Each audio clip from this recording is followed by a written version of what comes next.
ভাই সামনে তো কোরবানি ঈদ, সবাই তো জিনিসপাতির দাম বাড়াই দিচ্ছে, আমরাও কি বাড়িয়ে দেবো? এক থাপ্পড় মেরে কানের পর্দা ফাটাই দেবো বেয়াদব কোথাকার। এই সামনে কুরবানির ঈদ, পবিত্র একটা দিন, আর এই পবিত্র দিনে তুই অপবিত্র কথা বলছিস? তোর লজ্জা করে না? সি বেয়াদব, তুই এটা বলতে পারতিস।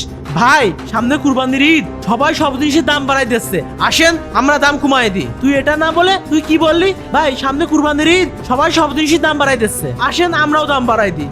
বারে বা, এটা কোনো কথা?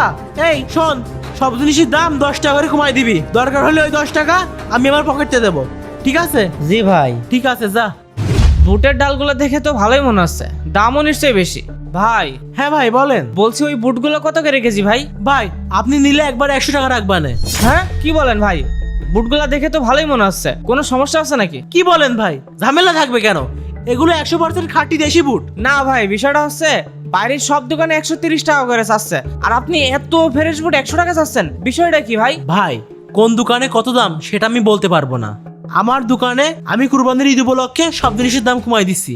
একটা জিনিস চিন্তা করে দেখেন ভাই, বছরে 2টা মাত্র ঈদ আসে, এই ঈদে ব্যবসা না হয় একটু নাই করলাম, তাতে যদি এই ঈদে একটু গরিব মানুষের উপকার হয়, এই চিন্তা করে আমি সব জিনিসের দাম কমিয়ে দিয়েছি। ভাইয়ের চিন্তা ভাবনাটা তো খুবই ভালো, এই উদ্যোগটা আমার খুবই ভালো লাগছে। এই ঈদে সবারই এমন হওয়া উচিত। ও আচ্ছা, খুবই ভালো চিন্তা ভাবনা তো ভাই আপনার। আপনার বিষয়টা আমার কাছে খুবই ভালো লাগছে। এক কাজ করেন, ওইখান থেকে আমাকে 10 কেজি চাল, 1 কেজি বুট আর 5 কেজি তেল দেন, আর যা যা লাগে আমি বলতেছি। এই রাজু, ভাইয়ের কি কি জিনিস লাগবে দেখ। যে ভাই দিচ্ছি। কাকা বল। মাছ তো দেখছি ভালোই টাটকা নিছি আমরা, বুঝলেন? হেভি বিক্রি হবে না? এই দোকানের মাছগুলো তো দেখে ভালোই মনে হচ্ছে, এই ইলিশগুলো নিলে মা অনেক খুশি হবে নি, দামও নিশ্চয়ই বেশি। ভাই এই বড় ইলিশ মাছগুলো কত করে? স্যার এই ছোটগুলা নিলে একবার 1100 টাকা রাখবো, আর এই যে বড়গুলা আছে 1 কেজি ওজনের, একবারে 1400 টাকা রাখবো। কি মাছে কোনো ভেজাল আছে নাকি? সারা মার্কেটে 2500 টাকা বেচছে, আর আপনি বেচছেন 1400 টাকা, কাহিনী কি? ভাই সারা বছর অনেক বেচা কেনা করেছি, অনেক ইনকাম করেছি, আর অনেক লাভও করেছি। সামনে যে কুরবানি ঈদ আসছে, এই জন্য আমি আমার জায়গা থেকে মাছের দাম অনেকটা কমিয়ে দিয়েছি। যারা অসহায় গরিব আছে তারা যেন এই ঈদে একটু ভালো মাছ কিনে খাইতে পারে, আর আমার জন্য একটু দোয়া করে। কত সুন্দর চিন্তা ভাবনা ছেলেটার, একজন মুসলিম হিসেবে সবার চিন্তা ভাবনাটা এমন থাকা দরকার। যাক, বিষয়টা দেখে আমার খুব ভালো লাগলো, আমি তো ভাবছিলাম 3000 টাকার বেশি চাইবে। খুব ভালো চিন্তা ভাবনা তোমার।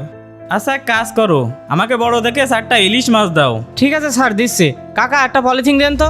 ভাই গরুর মাংসের দাম কত? 750 টাকা কেজি। ভাই তাহলে সামনে দেখি কম দামে গরুর মাংস পাই নাকি। ঠিক আছে দেখেন, এর চেয়ে কম দামে পাবেন না। এই চাচা মাংসগুলো সাইজ করো। মনিরমা ভালো দেখে মাংস আনতে বললো, কিন্তু মাংস কি ভালো তা পাবো না? মাংসগুলো দেখে তো ফ্রেশ মনে হচ্ছে এই মাত্রই সাইজ করে নিয়ে আসলো। ভাই এই মাংসগুলো কত করে? আল্লাহ, কত করেছে চাই। ভাই নিলে একবারে 500 টাকা রাখা যাবে নি। কি বলেন ভাই, গরুর মাংস 500 টাকা কেজি? ভাই এটা গরুর মাংস নাকি অন্য কিছুর মাংস? ভাই 100% ষাঁড় গরু, দেশি গরুর মাংস। ভাই সব জায়গায় 750 টাকা কেজি, আর আপনি 500 টাকায় দিচ্ছেন, কিভাবে সম্ভব? ভাই ব্যবসা তো সারা বছরই করি, কুরবানি ঈদ উপলক্ষে মাংসের দাম কমিয়ে দিয়েছি। ভাই নিজের পকেট থেকে টাকা দিয়ে গরিব মানুষ যেন মাংস কিনে খেতে পারে সেই ব্যবস্থা করেছি। ভাই আপনার কথা শুনে মনটা ভরে গেল। আপনার মতো মন মানসিকতা যদি সবার থাকতো, তাহলে এই দিয়ে হয়তো গরিব মানুষরা একটু গরু মাংস কিনে খেতে পারতো। আর আপনার মতো আল্লাহ যেন সবাইকে হেদায়েত দান করে। তাহলে ভাই আমাকেও 2 কেজি গরু মাংস দেন। আচ্ছা ভাই ঠিক আছে, দিচ্ছি। চাচা পলিথিন দাও তো। যদি সত্যি এমনটা হতো যে ঈদ উপলক্ষে আমরা নিজ নিজ অবস্থান থেকে প্রত্যেকটা জিনিসের দাম কমিয়ে দিয়েছি, তাহলে অন্তত ঈদের উসিলায় কিছু গরিব মানুষ ভালো মন্দ একটু খাইতে পারতো।